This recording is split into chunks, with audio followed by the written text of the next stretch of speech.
Summer in the city. Hey, welcome to Vlogust. So, I was thinking I'd really like to do Vlogtober and Vlogmas this year. And if you don't know, that's where people vlog every day for the month. And some people do it for Vlogust as well. And so I thought what might be nice is to sort of build up to that and experiment by vlogging weekends in August. So we have 4 weekends. This first one, Ryan is off, so we're gonna spend a lot of time together, do some fun stuff. Next weekend is probably gonna be a lot of knitting, maybe even some yarn dyeing, and frankly, probably a lot of homework because Ryan is working. And then the final 2 weekends, we actually have some trips planned to Nashville for the total solar eclipse and up to Lake Michigan for a mini little beach vacation. So yeah, let's get started. This week, it's Saturday, and I'm about to take some books that I'm reading for school and some knitting, and we are going to stake out this girl right here, Fiona, at the zoo. She still doesn't have a set schedule, but we thought if we just sat by the hippo enclosure and read, maybe we would get to meet her, and we're both pretty big fans, so that would be awesome. If you have not been following along with my Fiona obsession, she is the baby hippo that was born 6 weeks premature back in January.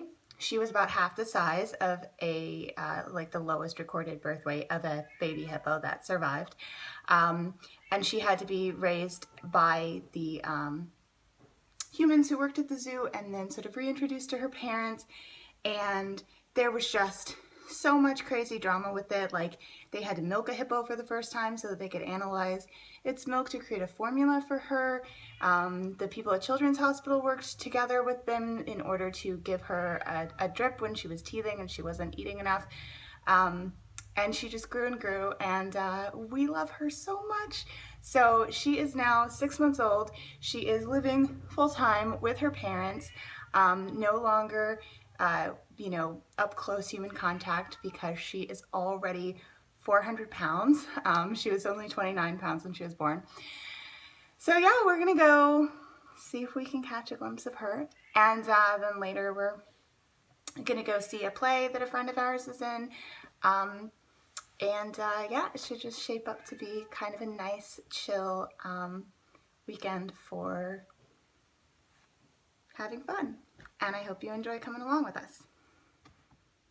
Outfit check. In addition to my Team Fiona shirt, which, by the way, if you haven't seen it before, it says Feelin' Hip, Team Fiona.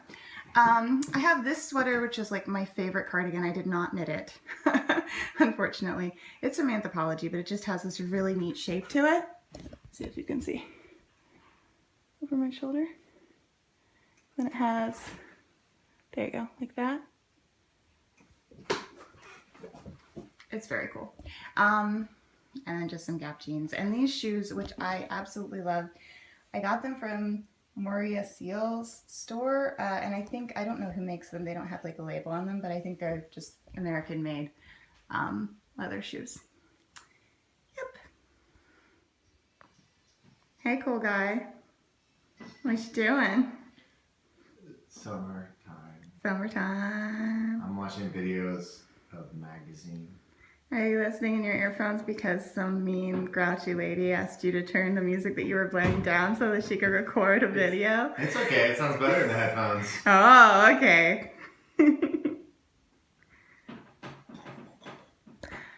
Oh, this is another one of our bookshelves. I showed you guys Ryan's bookshelf that time. This one is my nonfiction shelf, which isn't the most organized because I have like little things like that I like to display.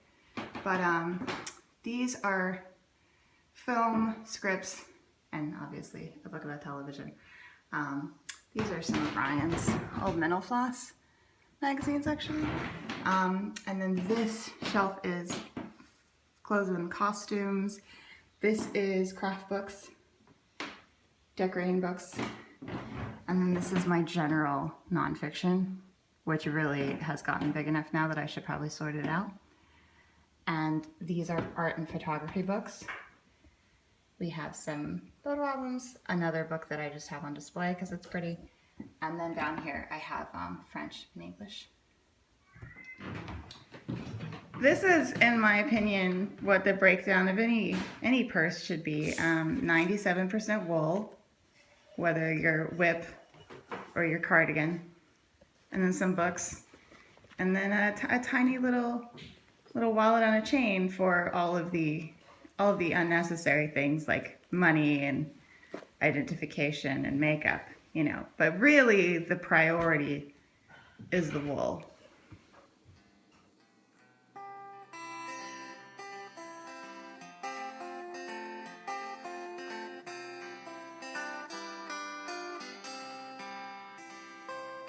At the Cincinnati Zoo, a little hippo caused a big hullabaloo. Her name's Fiona, she's all brand new. She was 6 weeks premature, a half-calf hippo for sure. But Fiona, as you grow in the zoo, will take good care of you. At birth, hippos weigh around 55 to 100 pounds, but Fiona only weighed 29. Thanks to her care team staff, Fiona, the hippo calf, is receiving the best zoo care of anywhere you'll find. Fiona, Fiona, little hippo, you're gonna get bigger and bigger every day.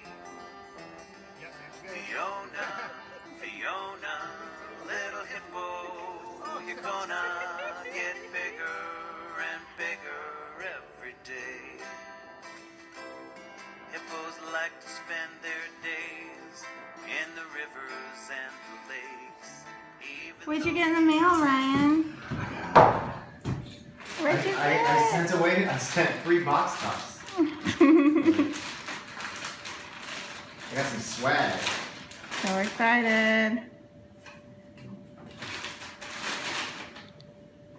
Woohoo! Whoa! I'm on the Dr. Pepper jersey. Nice. So we just got back from the zoo. Who did we see, Ryan? Fiona! Yeah. And she was so sweet. We saw her twice. We went straight there and we saw her napping with her parents, and I'm sure you saw the footage. And then we saw some other animals, and then we came back to say goodbye to her. And at that point she had moved to where you could really only see her through this tiny little window on the side. And I found that if I stood on a rock, I could see her little ears poking up above the surface of the water. And so when I went to get down, there was this man standing next to me, and I was like, hey, if you stand up on this thing, you can see her ears. And he was like, oh my gosh, thank you. Are you sure? Are you sure you're going? Oh, okay, thank you so much. And it was just so great, because it's like, that's how much people love Fiona here. It's just like this grown man was so thankful to me that I was like, stand on this rock and you can see her ears. Like, I don't think you guys understand how much we love this hippo, but we love her. She's the best. So we had a fun little afternoon and morning, I guess. Now it's afternoon. It's like 1 or 2. And I don't know what time it is because it's Saturday and I don't have to. And I'm gonna make some iced tea with this stuff that my mom just brought me. She just got back from Chicago. So I'm gonna show you guys how I do my cold brew iced tea. So I have a quart-sized mason jar here that's 4 cups. And I have this David's tea scooper that holds a tablespoon and a half. And I'm gonna put about 4 scoops of this, so 1 per cup, into my jar. And now I'm just gonna fill it all the way up with water.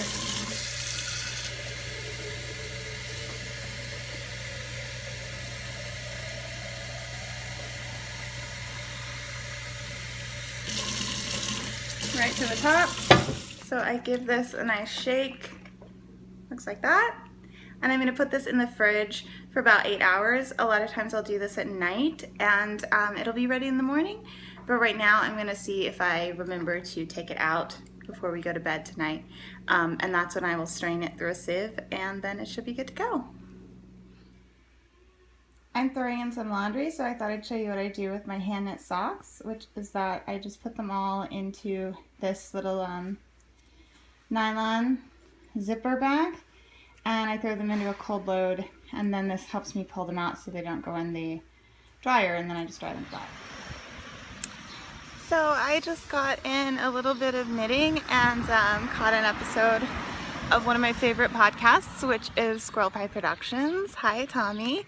And now I'm walking to meet Ryan at one of our favorite spots, which is called the Northside Yacht Club. It's a kind of a tiki themed bar-ish.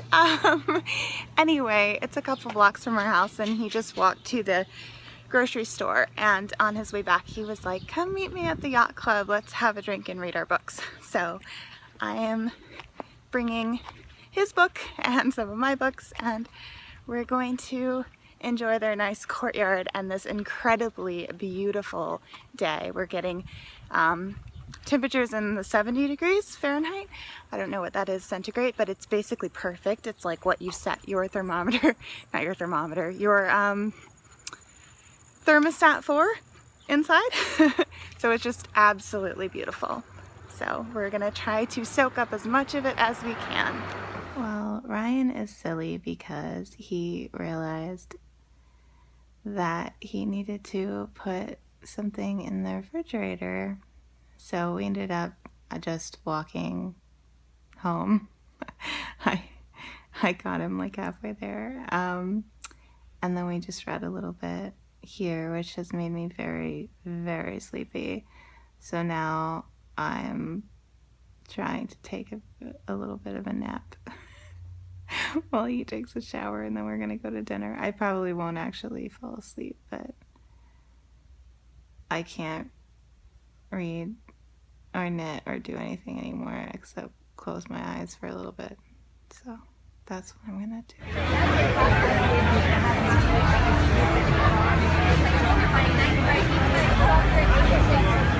So we're at the theater getting ready to see, what is it called? Marion and Her Maiden Men?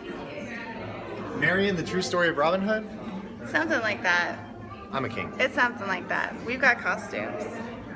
There's like a cute little chalkboard photo of the situation. I don't have spell check. Yeah, and there's a lot of tricky words out there now. I didn't realize that. Yes, we do. Oh, good. That's it.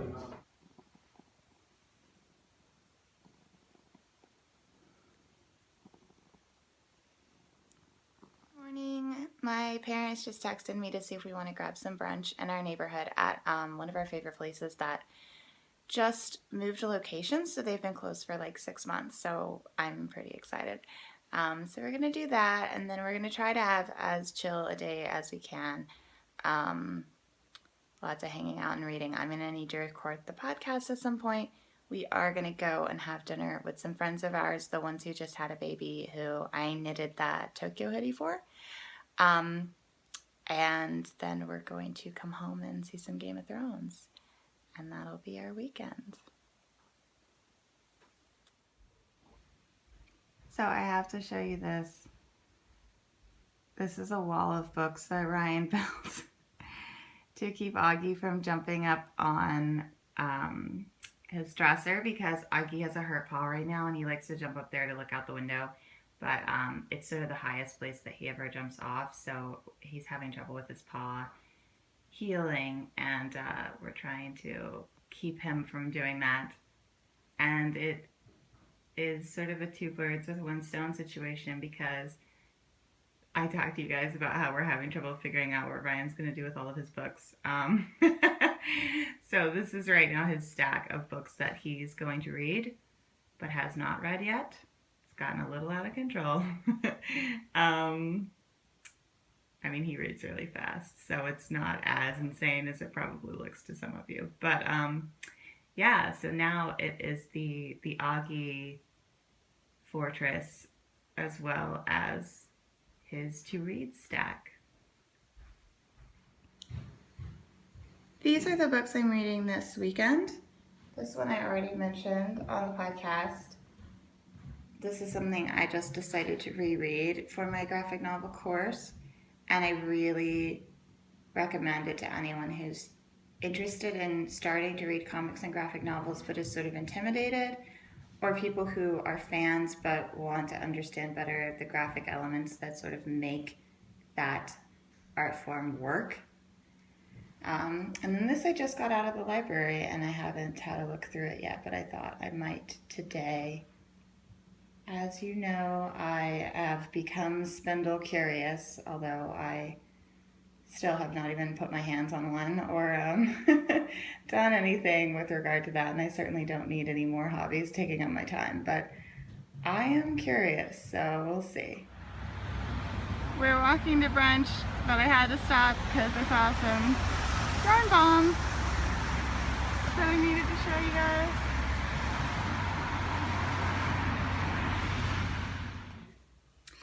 Hey, we've been having a relaxing afternoon at home. I recorded the podcast and we're about to head over to have some dinner with our friends and give them the baby sweater that I knit for them. But I'm probably not going to record much over there because they probably don't want videos of their baby on my random YouTube channel. So today's vlog is probably going to be a little shorter than what we had yesterday. But I wanted to show you this. I've been knitting a little bit and watching one of my new favorite podcasts, which is Fruity Knitting. If you haven't watched them, they're really amazing. It's completely edited together with different segments, almost like watching a television show that's been produced, but it's done all in-house with this one family, puts it together. Well, primarily the woman does, but she gets her daughter and her husband involved and stuff, and I just think it's really great. This is just documented proof that I'm not the only one in the family with a Fiona shirt. We didn't want to look like total freaks yesterday when we went to the zoo, right? So Both wearing it. yeah, so you decided I could wear mine, but now you're wearing yours. Team Fiona. Team Fiona. We just got home from our friend's house, and we have some sweet peaches that they grew on their tree, which we had some lovely chutney made out of them in our dinner. And I didn't even know you could grow peaches in Cincinnati, so I'm pretty impressed. I don't think they do as well as they do down south, but now we're gonna watch some Game of Thrones and go to sleep, and that's our weekend. So thanks for joining us. Bye.